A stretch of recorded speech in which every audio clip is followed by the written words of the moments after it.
Hello, my name is Cynthia Bierley and I'm with the League of Women Voters of Cape Ann, and we're pleased to bring you interviews with candidates for the Gloucester Ward Councilors. Studio 1623 is hosting us, and we are working with the Gloucester Daily Times. The League of Women Voters is a nonpartisan organization that encourages the informed and active participation of citizens in government. We do not endorse any individual candidate. The election is Tuesday, November 4th. With me is candidate Joseph R. Orlando, who is running to represent Ward 3. And let's start by you're telling me a little bit about yourself and why you're running again. My name is Joseph Orlando, running for Ward 3 City Councilor. I'm married to my wife Diana for 41 years. I graduated from St. Anne's High School. I'm a Vietnam veteran. I've been on Ward 3 Councilor for 4 years and a Councilor at Large for 1 year, taking Bob McCormick's place at that time. I'm running for the ward to increase the ability of the people in the ward. They have to be representative. I talked to most of them, and a lot of them like to see more ward council meetings. I think they said they only had like 2 this year, but they like to see more from the ward councilor. So, basically, that's mostly what it is just go to the constituents, see what they need, and be willing to work with them at the time. The first question for you is that the City Hall building is out of date in many ways. What do you envision as the future for the building, and how could that be accomplished? Well, I looked at the restorations right now. They did the outside. I don't know if they're completely done with the outside of the building, but I know they did the roof, they did the clock, they did the bell. I believe there's some work that has to be done inside, but it's a historic building, so I like to see them do a little bit more work to the outside and the landscape of the area on that. Local industry provides jobs and tax money. There is a strong call for more industrial bays in Gloucester, but our 4 industrial parks, Blackburn, Kettle Cove, Condolin Road, and Pond Road, are full. What do you see as Gloucester's best way to expand local industry? Well, you got the Cape Ann Industrial Park. I believe there's available buildings there right now that they can occupy, but then you have to worry about the water, the electrical system to get the people in there. But windmills on that could be done over there if they have to. But we have to get, the key is the electric and the water for that areas in the industrial park. You got to try to get the people to go in there first. Blackburn Industrial, you got plenty of room there, empty buildings there. They can put businesses there. So I look to see we construct more infrastructure there. The Upper Banjo Pond and Fernwood Lake in Gloucester is a watershed and backup reservoir with a dam that is in poor repair. There is a development proposed for 26 single-family homes on that land. What would you like to see happen to that property? I like to see it stay as it is. I'm not in favor of the 26 buildings put in there because I think it's going to interrupt the watershed. There's going to be more pollution going on there for the water treatment plant. And the construction, everything is digging up the roads. It's going to be problems there with the land there. And like I said, they're only going to have 26 and give 4, I believe, for well, they call it low income, but I don't see that happening. But I'm not in favor of the buildings being there, even though the guy running is my cousin. I have to say that, but I can't support that. I'd rather see the land as it is staying that way. Gloucester is under a mandate to update the wastewater treatment plant, a project estimated to cost $206 million. Where will that money come from? Well, they got a $200 million loan, I believe. $300,000 is coming from Essex. The key to the thing is, when's the last time the water treatment plant has been inspected? I believe it's taken too long for them to do any kind of repairs. I mean, they're talking 2028 for completion. But in the meantime, is there cracks going into the ocean? Because we've been having a lot of problems with the beaches lately. You know, not people occupying it and all that. But I think they have to look into on the repairs. When's the last time it was done? We talk about money again. Happy Valley, I have to use Happy Valley. They contribute a lot to the city. So where's that money going to? Tell people what Happy Valley is. Happy Valley, I believe, is a marijuana Okay. plant that's on Blackburn. Mm-hmm. And they have a big location there. But I know they're paying the city a lot of money. So I feel that money should come from there. Because what's going to happen now, is once the repairs are done in 2028, the taxpayers are going to end up paying for it because they're going to go up on their taxes. That's common sense on that. But I like to see, when was the last time the watershed treatment plant was inspected? And so you have to look at that. Okay. Dogtown Common was donated in 1930 to the city of Gloucester by the Babson family to be kept as a watershed and public park. There is ongoing discussion about transferring Dogtown's conservation restriction rights to the Greenbelt Association with loss of local control. What do you think would be best for the future of Dogtown? Dogtown right now, and I hate to say it, I had never been to Dogtown Common, believe it or not. But I'd rather see the heritage stay the same. They do a lot of biking, I know. They do cross-country skiing there. They don't want to build any houses. I don't think there should build any houses there. I know there's some square footage to build, but I like to see it like it is. I mean, between that, the watershed between Gloucester and Rockport, I like to see no changes there, believe it or not. I'd rather see it like it is. And let the people, walk the trails if they want to and enjoy it, and get the people from out of town that want to come down and walk the trails, let them do that. I'd rather leave it like it is. There are a lot of Joe Orlandos in Gloucester, and I'd like you to tell the people why your nickname was Joe Monkey Orlando, and tell people why that was. Well, there's so many Joe Orlandos in Gloucester, so we have a lot of nicknames. They call me Joe Monkey. The reason why they call me Joe Monkey is because as a kid growing up, I used to climb trees. They says, "Where's Orlando? Where is he right now?" They just said, "Look up in the tree. He's up there in the tree." So that's what they call me, Joe Monkey. A lot of people in Gloucester think my last name is Monkey, believe it or not. When I first ran for city council, they thought my last name was Monkey. And I said, "No, it's Orlando." When I was in Vietnam, I had a monkey called Newton. And wherever I went, the monkey went. And if there was ever a problem or an attack or anything going on, he used to grab me right by the neck. And I said, when he used to pull, I know something's going to happen. And within 10 to 15 minutes, something did, they had explosions and this and that coming our way. But that's where we get the nicknames from. There's so many nicknames in Orlando and Gloucester. Like I say, everybody has a nickname. Joe the Beggar, Joe Six Pack, you name it. There's all crazy names growing up. So that's what they did. All right, getting back to more serious issues, or not that isn't serious, but how do you plan to protect Gloucester's coastal resources and infrastructure to mitigate climate change? Well, good question. I don't know how to answer that one. I don't know how to answer that one. Okay. What do you see as the major problem that you would like to work on? Well, the Gloucester fishery industry, I'd like to see something done with that. I think the fishermen that are out there now need help. We don't have the resources like we used to have down there. But I'd like to see some help down there for the fishermen that have the ability to go fishing more. My father fished all his life. My father-in-law, he passed away. He boat sunk and lost at sea. And so I get like protection down there on that. You got to protect the waterfront instead of putting like I said, condominiums again.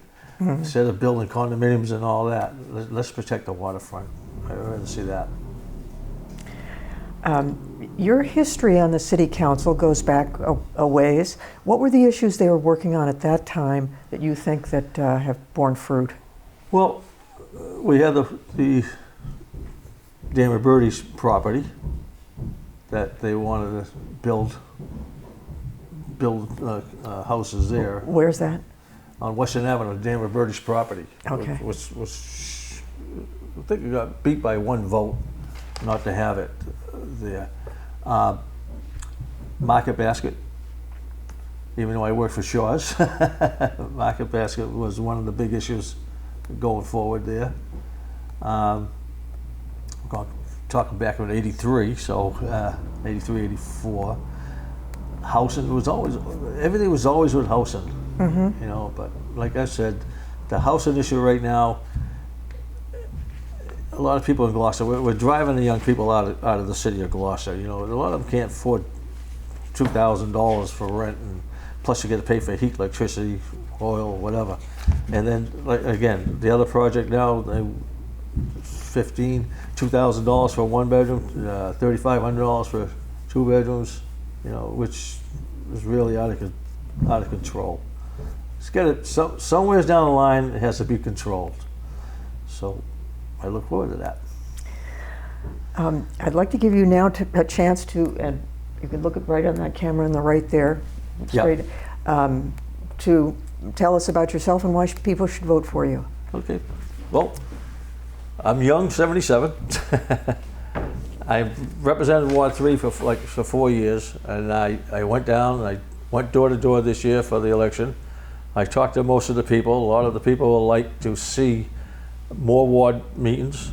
Instead of 1 or 2, they like to see maybe 5, 6, 7, 8 of them. So I would get elected, I would have more ward meetings and go to the certain places like Lincoln Park, Washington Street, Centennial Avenue, go to all that areas down there and talk to the people.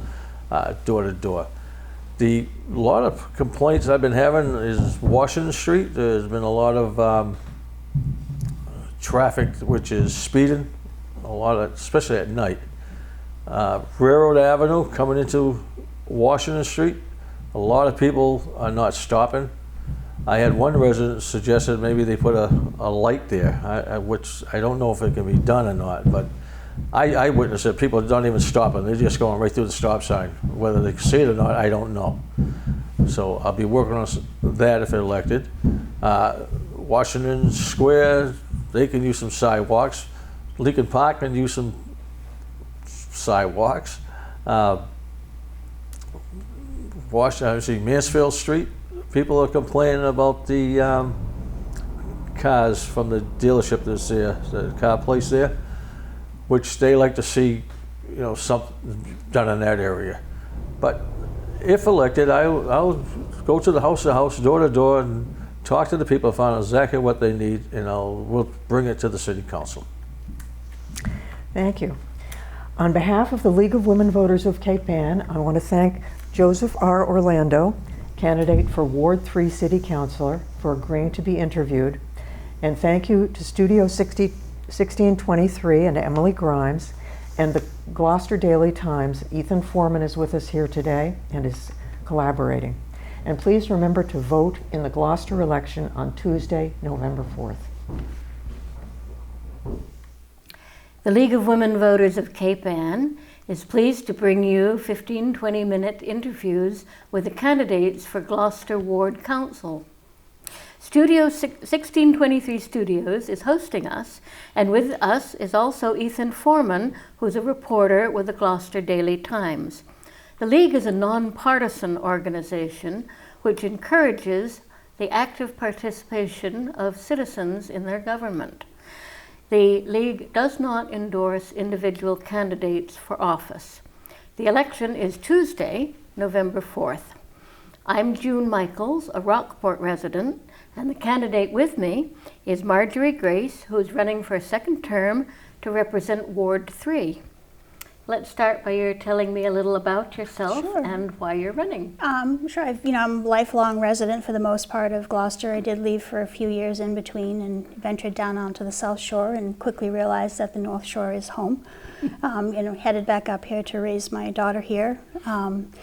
I was a surgical technologist. I just retired this year from that, which was a fabulous job, making a difference in for people, taking care of people in the OR. It's an interesting place to be. And I decided to run for city council. I got a lot of encouragement from a couple of neighbors of mine who are the former ward councilor, Steve LeBlanc, and the current at-large councilor, Worthley, who live right down the street from me. And they saw me speak at a couple of different meetings on behalf of my neighborhood, and they approached me, hey, there's no incumbent running for city council. You'd be really good at it. And I thought about it.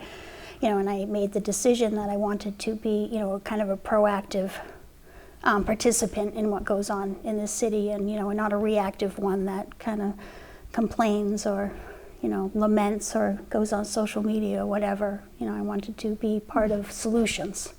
So that brought me to where I am today. So the City Hall building is out of date in many ways, but what do you envision for the building and for the area around it, and how would that be accomplished?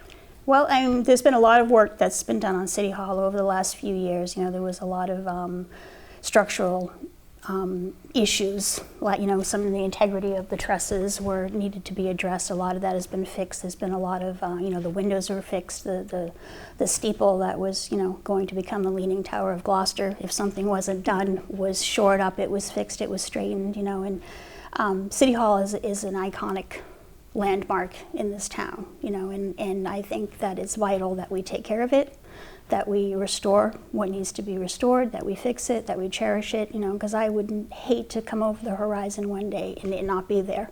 It's just an integral part of this town.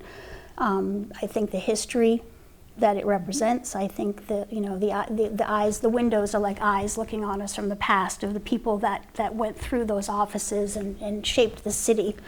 So I think it's really important. One of the things I think that we really need to address with City Hall quickly would be a new electrical system and sprinkler system, because it's an old building and we had a fire there recently that could have been catastrophic. And I would hope that we could, find a way, find the funds, whatever, where there's a will, there's a way, to fix these things that need to be fixed with this building, to keep it as part of our landscape. Local industry provides local jobs and tax money. There's a strong call for more industrial bays in Gloucester, but our 4 industrial parks, Blackburn, Kettle Cove, Condelin Road, and Pond Road, are full. What do you see as Gloucester's best way to expand local industry? Oh gosh, that's a really tough question. Industry, to expand industry, first of all, you got to have people be able to live here. If they can't live here, they can't work here. I think we need to be creative expanding industry, utilize the beauty that we have here. One thing that kind of has been mulling through my head in recent years is we've had a lot of films and TV shows that come here. And, there's an opportunity to not just have location shots done here. What could we do to entice, a sound stage that you could do the internal shots and have something produced here? That it brings in revenue, it gives what we already have here for tradesmen and craftsmen potential work. I think we need to do more with the history of Gloucester. I'm not sure what industry to bring here. There's not a whole lot of places where you're going to be able to stick another industrial park per se. So you got to be creative in what you bring into the city. Our history is a moneymaker. Look at what we had this summer with the Bunker Hill reenactment. And we've got something coming up with the Battle of Gloucester next year. These sort of things. I can't give you a solid what industry would be best to come in here, because I honestly don't know, and I'm not going to try to muddle my way through a question that I can't honestly answer. You came up with a suggestion then. Upper Banjo Pond and Fernwood Lake in West Gloucester is a watershed area and a backup reservoir with a dam that is in poor condition. There is a proposed development for about 26 single-family homes on the land. What would you like to see happen with that property? Well, I know that it's really far into the process now. This is several years that this has been, going back and forth. It's already in the public hearing phase with the planning board. Do I agree with everything that's going on? No, not necessarily. I think that the potential for environmental impact is strong. But as I said, we've already gone through a lot of the processes. There's been a lot of thought and a lot of redesigning on how can they mitigate runoff and keep things from being polluted. But the fact of the matter is still, that is our emergency water supply in Fernwood Lake. So say for instance you put 25 houses up there and they put a ban on herbicides or insecticides. A ban is only as good as enforcement. Who's to say the human factor, what they're going to do? I know when I watched the most recent public hearing, there was a woman that spoke quite eloquently regarding banjo, and why not look at where your watershed overlay is? In these houses, it's dangerously close in a lot of people's opinions. Attorneys are going to say, well, but we've got this, or well, but that. That's their job. They represent their clients. They're doing their job. They don't represent the environment. And I think that a compromise could be made. Maybe eliminate a couple of the houses, the ones that are closest to where Fernwood Lake is. Make a compromise. Housing is a huge problem in this city. One of the number one things, if not the number one thing, that you have a conversation with almost on the daily. So to say, no, we can't build up there, that's not realistic. But a compromise is absolutely realistic. Gloucester is under a mandate to update the wastewater treatment plant. The project is estimated to cost $200+ million. 206. 206. Where will the money come from?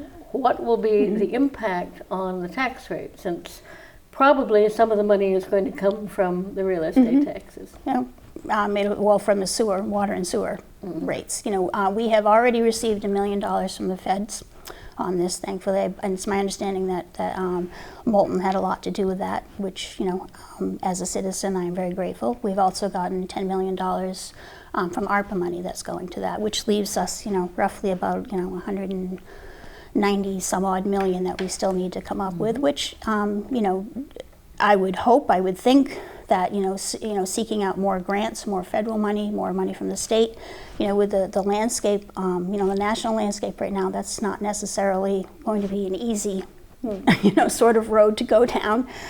So a lot of it will probably fall on sewer rates, on the homeowners with rates going up. And, it's even people on septic systems. You get your septic system pumped, and, the company that does it has to empty into the transfer stations, and they have to pay for that to go in there. So that fee is ultimately put onto the homeowner. I know where I have septic, and it's gone up and up and up and up every time that I've done it, to reflect those fees and what it costs them to take care of, everybody's waste, and as Mayor Verga likes to say, everybody flushes.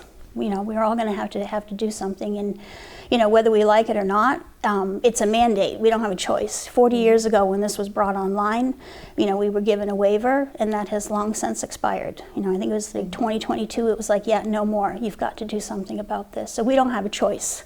Is it going to be an easy road? Probably not. Is it going to cost people? Yeah, probably it is, but that's the reality of it.